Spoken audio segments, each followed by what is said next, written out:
Malakar sir ने भी प्रश्न उठाया, जो राघव शरण शर्मा ने भी प्रश्न उठाया। सामाजिक न्याय के प्रश्न को आर्थिक न्याय के प्रश्न से संबद्ध न करना और सामाजिक न्याय की राजनीति के समानांतर सामाजिक न्याय की राजनीति को लगातार हाशिए पर पहुंचाने का काम कर रही है। मुझे लग रहा है अगर सामाजिक न्याय की राजनीति तो उस डिस्कंटेंट को भुनाने का श्रेय निश्चित तौर पर नीतीश कुमार जी को जाता है और मैं इस बात के लिए उनकी तारीफ करना चाहूँगा। आज नहीं, हमेशा मैं कहता हूँ, जबकि मैं बहुत पसंद नहीं करता। हेलो दोस्तों, नमस्कार। जन की बात अमरनाथ के साथ में आपका स्वागत है। आज का वीडियो पटना में आयोजित एक सेमिनार जो पटना पुस्तक मेला में किया गया था आयोजित, उसका एक वक्ता का जिसका नाम सर्वेश कुमार जी हैं, वो पटना के प्रीमियर कोचिंग इंस्टीट्यूट के जहां यूपीएससी और बीपीएससी की तैयारी करवाई जाती है उसके एक टीचर है, फैकल्टी हैं, उनका है। इससे पहले हमने इसी विषय पर उसी सेमिनार का एक वीडियो जो प्रोफेसर सुबोध मालाकार जी का था, जो जेएनयू के रिटायर्ड प्रोफेसर हैं, वह लोड कर दिया है। आपने उस वीडियो को देखा है? अगर नहीं देखा है तो आई बटन पर क्लिक करें और उस वीडियो को ज़रूर देख लें। आज का वीडियो उसी विषय पर, यानी सामाजिक न्याय के समक्ष चुनौतियाँ या सामाजिक न्याय के राजनीति के समक्ष या आंदोलन के समक्ष चुनौतियों पर आयोजित है। हम सीधे उस सेमिनार में जो सर्वेश कुमार जी ने अपनी बात रखी थी उस बात की तरफ ले चलते हैं। सीधा उसी वीडियो को देखिए और अगर आपको किसी तरह का आपके अंदर सवाल हो, कोई प्रश्न हो जो आप उनसे पूछना चाहते हैं तो आप कमेंट बॉक्स में करें। हम उस सवाल के बिहाफ में एक वीडियो उनसे बातचीत करते हुए ज़रूर लोड करेंगे। एक माफ़ी चाहते हुए हम कहना चाहेंगे कि पिछली बार एक उस वक्त के तत्काल मुद्दा जो बना हुआ था तत्कालीन, इसके लिए हमने एक वीडियो बातचीत शुरू कर दिया था इरफान अहमद फातमी जी से। हालांकि हमें कंटिन्यू इसी विषय को करना चाहिए था। इसके लिए माफ़ी चाहते हुए हम आपको उस वीडियो की ओर ले चलते हैं। धन्यवाद।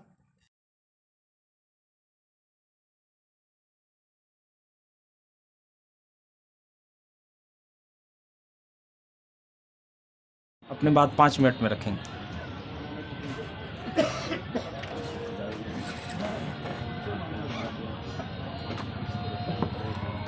सबसे पहले केदारदास संस्थान को मैं इस आयोजन के लिए धन्यवाद देना चाहूँगा। एक लंबे समय से सामाजिक न्याय पर डिस्कशन की मुझे प्रतीक्षा थी। मालाकार सर को सुनने का मौका मिला, राघव शरण सर को सुनने का मौका मिला। थोड़ा सा उससे एक डिफरेंट एंगल से मैं बात करना चाहूँगा, क्योंकि सामाजिक न्याय की राजनीति मेरा प्रिय विषय है और पॉलिटिकल एंगल से लंबे समय से लगातार इसको मैं ऑब्जर्व करता रहा हूँ और मुझे यह लगता है कि सामाजिक न्याय की राजनीति आज एक दोराहे पर खड़ी है। एक और सामाजिक न्याय की राजनीति रीडेफिनिशन के स्टेज से गुजरती हुई दिखाई पड़ रही है।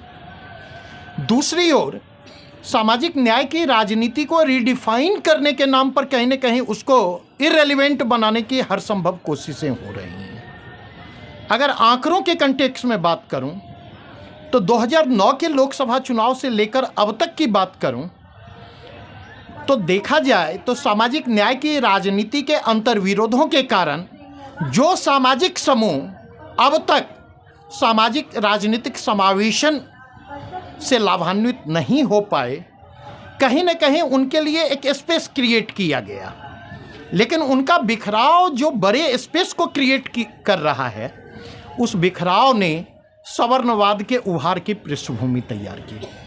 तो अगर मैं कहूं 1990 के दशक के सामाजिक न्याय की राजनीति की 2 महत्वपूर्ण सीमा रही।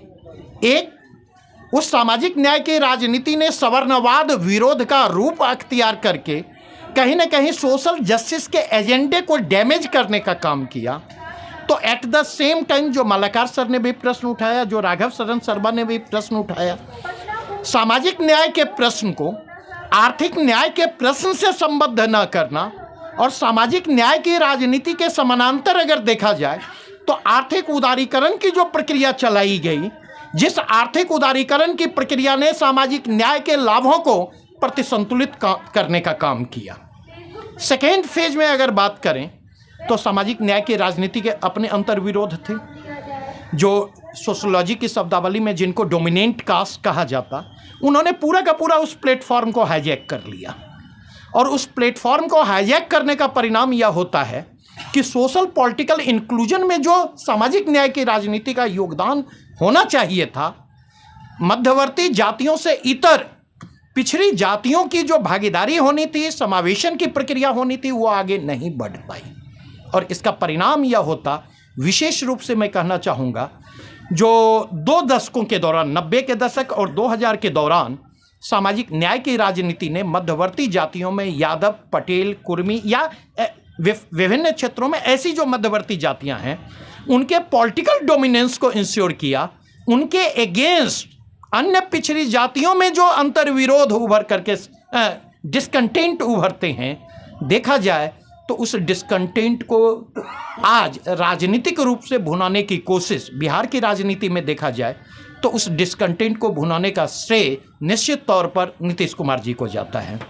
और मैं इस बात के लिए उनकी तारीफ करना चाहूँगा, आज नहीं हमेशा मैं कहता हूँ, जबकि मैं बहुत पसंद नहीं करता एक पॉलिटिकल लीडर के तौर पर, लेकिन मैं यह कहना चाहूँगा कि उन्होंने सोशल जस्टिस के पॉलिटिक्स के जो कंट्राडिक्शन थे, उस कंट्राडिक्शन से सोशल जस्टिस के पॉलिटिक्स को बाहर निकालते हुए ओबीसी ईबीसी के डिवीजन, पसमादा गैर पसमादा के डिवीजन, सामाजिक न्याय के प्रश्न को सीमित संदर्भों में ही सही इकोनॉमिक ग्रोथ और इकोनॉमिक ग्रोथ के बहाने इकोनॉमिक जस्टिस से जो जोड़ने की कोशिश की गई, और सबसे महत्वपूर्ण, उन्होंने सामाजिक न्याय के प्रश्न को लैंगिक न्याय के प्रश्न से जो संबद्ध करने का काम किया, निश्चित तौर पर वह तारीफ काबिल है। लेकिन उनकी राजनीति की सीमा यह रही कि कहीं न कहीं उस रास्ते से सामाजिक न्याय की राजनीति धीरे धीरे दक्षिणपंथी राजनीति का हिस्सा बनती हुई सामाजिक न्याय की पूरी राजनीति को अप्रासंगिक बनाने की ओर अग्रसर है। आज अगर देखें तो जो काम मुझे लगता है बिहार की राजनीति में नीतीश कुमार जी ने किया, वही काम उत्तर प्रदेश चले जाएं या हिंदी बेल्ट के अन्य राज्यों में चले जाए तो भाजपा सामाजिक न्याय की राजनीति के कंट्राडिक्शन को लगातार भुनाने की कोशिश कर रही है। और इस क्रम में जिन समूहों को अब तक सामाजिक न्याय की राजनीति में जस्ट स्पेस नहीं मिला, उसके लिए थोड़ा स्पेस क्रिएट किया जा रहा। सामाजिक न्याय की राजनीति के अंतर्विरोधों के उजागर होने के कारण जो एक सामाजिक न्याय की राजनीतिक धारा कमजोर पड़ रही है, उसके कारण जो पॉलिटिकल स्पेस क्रिएट हो रहा, 2009 के चुनाव, लोकसभा चुनाव को देखा जाए, 2014 के लोकसभा चुनाव को देखा जाए, 2019 के लोकसभा चुनाव को देखा जाए, और जिल्स बर्नियर ने इस इशू पर बहुत अच्छा काम किया है। उन्होंने दिखाया है लोकसभा के साथ साथ विधानसभा चुनावों के आलोक में कि किस प्रकार पिछड़ों के प्रतिनिधित्व में कमी आ रही है, और उसी अनुपात में अगर देखा जाए तो सवर्णों का राजनीतिक उभार एक पॉलिटिकल सोशल फेनोमेनन के रूप में पिछले लगभग 1.5 दशकों से यह लगातार चल रहा है। और जो स्थितियां मुझे दिखाई पड़ रही, जिस तरह सामाजिक न्याय की राजनीति की मुख्य धारा वंशवाद का पर्याय होती जा रही है, जिस तरह सामाजिक न्याय की राजनीति की मुख्य धारा अगर मैं कहूँ राजनीतिक भ्रष्टाचार का पर्याय होती जा रही है, और इसमें सवर्णवादी नेतृत्व वाली मीडिया भी अपने तरीके से परसेप्शन को निर्मित करने में लगी है, जिस प्रकार सामाजिक न्याय की राजनीति व्यक्ति केंद्रित राजनीति का हिस्सा बन रही है, और जिस तरह से धार्मिक पहचान पर आधारित राजनीति सामाजिक न्याय की राजनीति को लगातार हाशिए पर पहुंचाने का काम कर रही है, मुझे लग रहा है अगर सामाजिक न्याय की राजनीति, उसके नेतृत्व और उसके मुख्य धारा ने बदले हुए समय, बदली हुई परिस्थितियों और बदले हुए परिदृश्य में उसने खुद को रिडिफाइन नहीं करने की कोशिश की, तो मुझे नहीं लगता कि मेन स्ट्रीम से उन्हें बाहर जाने से कोई रोक सकता है। यह आज के दौर में हमारी चिंता का मूल विषय है, और ये एक ऐसे प्रश्न हैं जिस पर मुझे लगता है कि विमर्श की प्रक्रिया आगे भी जारी रहनी चाहिए। समय की सीमा आज है, और मैं चाहूँगा कि इस मसले पर एक सीरीज ऑफ डिस्कशन शुरू किए जाएं, क्योंकि सामाजिक न्याय की राजनीति का एक पहलू और है धार्मिक न्याय की राजनीति। जब तक सोशल जस्टिस के प्रश्न को हम माइनॉरिटी रिलीजियस कम्युनिटी के जस्टिस के प्रश्न के साथ नहीं जोड़ेंगे, तब तक यह प्रश्न अधूरा है, तब तक यह राजनीति कमजोर बनी रहेगी, तब तक इसका मजबूत होना मुश्किल होगा। और यह आने वाले समय में सबसे बड़ी चुनौती है सामाजिक न्याय की राजनीति के सामने। बहुत बहुत धन्यवाद, शुक्रिया। साथियों, जैसा कि आपने देखा कि सर्वेश कुमार जी सामाजिक न्याय की जो चुनौतियां हैं उसे किस तरह से देखते हैं। आपको उनका यह स्पीच पसंद आया तो धन्यवाद। अगर आपको पसंद नहीं आ रहा है तो कारण बताएं, या फिर कोई सवाल है जो उनसे पूछना चाहते हैं आप, तो आप कमेंट बॉक्स में हमें वह सवाल दें। हम एक वीडियो जो उनसे बातचीत के रूप में प्रस्तुत करेंगे, उसमें आपके सवाल को जरूर लेंगे। तत्काल आपने हमारा वीडियो को देखा, इसके लिए आपको धन्यवाद। और हम आपसे आग्रह करेंगे कि हमारे चैनल को सब्सक्राइब करें, वीडियो को लाइक करें और शेयर भी करें। धन्यवाद।